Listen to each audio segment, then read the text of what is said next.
Hello friends. आज हम लोग देखने वाले हैं जेएसएससी टीजीटी का फिज़िक्स का सिलेबस। और हम लोग देखने वाले हैं कि उसमें कौन कौन से टॉपिक्स बहुत ही इम्पॉर्टेंट हैं एंड किन किन टॉपिक्स को हमें अच्छे से कवर कर लेना होगा। ठीक है, तो चलिए हम लोग स्टार्ट करते हैं। एक्चुअली इसके अंदर बहुत सारे टॉपिक्स हैं, टोटल सेवन ब्रांचेज है बेसिकली। जैसा फिज़िक्स के जो ब्रांचेज हैं नॉर्मली सिलेबस एक्चुअली उतना क्लियर लिखा नहीं है, तो क्वेश्चन के बेसिस पे जो हम लोग एजम्पशन बना सकते हैं उसके बेसिस पे हम लोग आइडिया लगा सकते हैं। ठीक है, तो चलिए देखते हैं। पहला है हमारा general physics, optics, electrostatics and magnetism, heat and thermodynamics, current, electricity, atoms and nuclear physics, electronics. ठीक है, तो चलिए इसके बाद हम लोग चलते हैं जनरल फिजिक्स में। ठीक है, तो जनरल फिजिक्स में क्या क्या पढ़ना है हम लोगों को। जनरल फिजिक्स में हम लोगों को पढ़ना पड़ेगा सबसे पहले वेक्टर्स क्या होते हैं, उसके क्या क्या प्रॉपर्टीज़ है। बेसिकली वेक्टर रिलेटेड जितने भी क्वेश्चन है, रिजोल्यूशन करना वेक्टर्स का, दो वेक्टर्स का आपस में रिजोल्यूशन करना, वेक्टर एडिशन, सब्सट्रैक्शन, ये सब के जो क्वेश्चन है वो बेसिक क्वेश्चन पूछे जाएंगे आपको। रिलेटिव मोशन मतलब पूछे जाएंगे इन द सेंस कि मैं कोई एक्सपर्ट नहीं हूँ, बट मैंने क्वेश्चंस को देखा है एंड उसमें यही एनालाइज कर पा रहा हूँ। ठीक है, एंड नेक्स्ट है हमारे पास रिलेटिव मोशन में जैसे दो ऑब्जेक्ट्स होते हैं, वो एक दूसरे के रिलेटिव में मोशन करते हैं, तो उनसे रिलेटेड जितने भी क्वेश्चंस हैं वो। फिर यूनिफॉर्म सर्कुलर मोशन में सर्कुलर मोशन आपका ये रहेगा, हॉरिजॉन्टल रहेगा या फिर वर्टिकल रहेगा। ठीक है, फिर मोशन का जो बेसिक क्वेश्चंस होते हैं, फ्रिक्शन वाले क्वेश्चंस, ये क्वेश्चंस आपके लिए इंपॉर्टेंट है। फिर work energy and power, change in energy and power. ठीक है, तो जनरल फिजिक्स को मैंने दो भागों में बांटा है। एक तो ये आ गया, ये टॉपिक्स जो आपने क्लास 11 तक में पढ़ा होगा। उसके बाद एक टॉपिक आता है रिलेटिव थ्योरी, जो आपने क्लास 11 में नहीं पढ़ा होगा, ये ग्रेजुएशन का टॉपिक है। ठीक है, इसमें ये सारे सब टॉपिक्स हैं जिन पे बेस्ड क्वेश्चंस पूछे जाते हैं। सबसे पहला है हमारा special theory of relativity. Relativity के बारे में बेसिक जानना है। ठीक है, जो फार्मूले हैं वी का क्या, वेलोसिटी का क्या फार्मूला आएगा जब वेलोसिटी स्पीड के रिलेटिव में चला जाएगा, लॉरेंट ट्रांसफॉर्मेशन का फार्मूला जो है, लेंथ कॉन्ट्रैक्शन का फार्मूला, टाइम डायलेशन का फार्मूला, इसके बेस पे क्वेश्चंस आएंगे क्योंकि सिलेबस में ये मेंशन है। फिर आपका वेलोसिटी डिपेंडेंट मास, कोई एक मास है, उसका उस मास पे क्या इफेक्ट पड़ता है अगर वेलोसिटी जो है वो स्पीड ऑफ लाइट के कंपैरिजन में चली जाती है।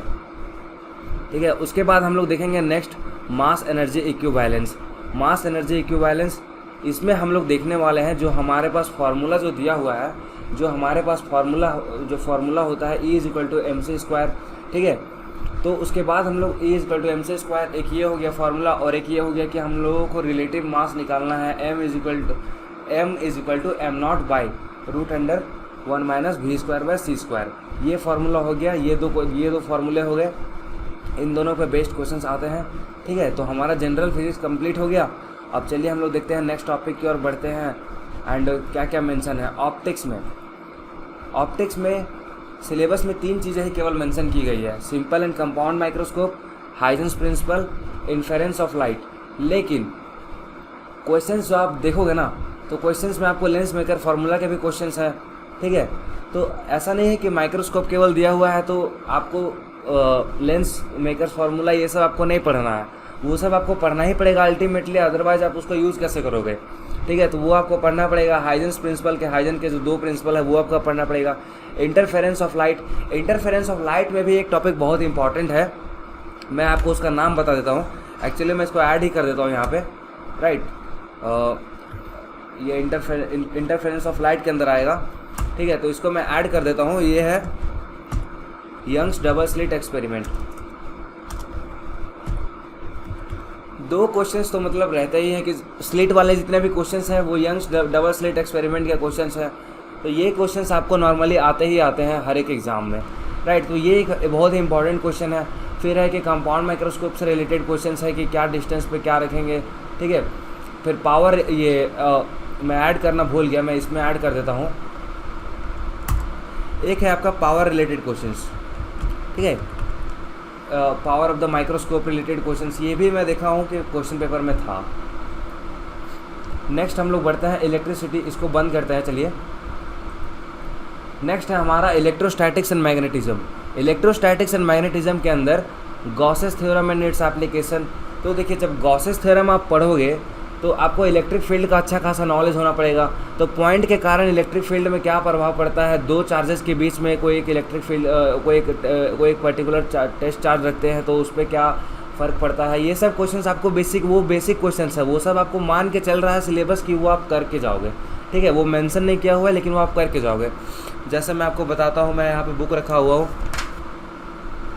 राइट। तो यहाँ पे मैं बुक रखा हुआ हूँ, तो जैसे अगर ट्राइंगल पे जैसे ट्राइंगल पे 3 चार्ज रखे हुए हैं तो एक चार्ज पे क्या फ़र्क पड़ेगा, एक स्क्वायर के एक जो कॉर्नर है उस पर एक चार्ज रखा हुआ है। तो ये सब क्वेश्चंस आप करके जाओगे at least. Gauss theorem and its applications, Gauss theorem का तब जाके इस्तेमाल कर पाओगे। Electric potential and field due to dipole, electric potential निकालना है डाइपोल के हिसाब से। ठीक है, डाइपोल का जो केस होता है उसमें हम लोग को इलेक्ट्रिक पोटेंशियल निकालना है। तो इलेक्ट्रिक पोटेंशियल डाइपोल निकालने से पहले आपको चार्जेस का दो जो हमारे पास केस बनता है, ठीक है, दो केसेस बनते हैं हमारे, वो आपको क्लियर होना चाहिए। फिर है आपका क्या है, capacitance and it's combinations. Capacitance का क्या फार्मूला है, कैपेसिटर एंड इट्स कॉम्बिनेशंस। इसके अंदर हम लोगों का आता है, इसके अंदर हम लोग आता है कि कैपेसिटेंस, पहला तो हम लोग देखेंगे कि अगर कोई एक पर्टिकुलर एरिया का सिलेंड्रिकल में या फिर दिया हुआ है तो उसका हम लोग कैपेसिटेंस निकालना, एरिया दिया रहेगा और दो क्या कहते हैं कैपेसिटेंस के बीच में जो डिस्टेंस है वो दिया रहेगा। तो कैपेसिटेंस निकालने वाला फार्मूला हो गया। फिर आप इसमें ऐड कर ले सकते हो सीरीज़ एंड पैरेलल में, कि दो कैपेसिटर को हम लोग सीरीज़ में डालेंगे तो क्या होगा, एंड पैरेलल में ऐड करेंगे तो इफेक्टिव कैपेसिटेंस क्या होगा। ठीक है, अब आते हैं मैग्नेटिज्म की ओर। तो मैग्नेटिज्म में एक तो मैग्नेटिक हिस्टेरिसिस का क्वेश्चन है, ठीक है। उसके बाद क्लासिफिकेशन ऑफ मैग्नेटिक मटेरियल्स, इसके अंदर आपको 3-4 क्लासिफिकेशन जो फेरोमैग्नेटिक, पैरामैग्नेटिक, मैं ऐड कर देता हूँ। पैरामैग्नेटिक, फेरोमैग्नेटिक, ये बेसिकली आपको मैग्नेटिक ससेप्टिबिलिटी ऐड नहीं हुआ एक्चुअली, मैं कर देता हूँ। फेरोमैग्नेटिक, ये सब वाले पैरामैग्नेटिक, फेरोमैग्नेटिक, ये सब जो क्वेश्चंस हैं, मैग्नेटिक ससेप्टिबिलिटी वाले जो क्वेश्चंस हैं, ठीक है, तो ये सब आपको करना पड़ेगा। मैग्नेटिक ससेप्टिबिलिटी का मैं ऐड कर देता हूँ।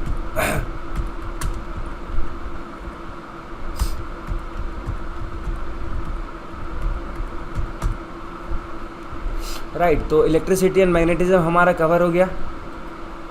ठीक है, चलिए हम लोग उसको बंद करते हैं और बढ़ते हैं हम लोग हीट एंड थर्मोडायनेमिक्स की ओर।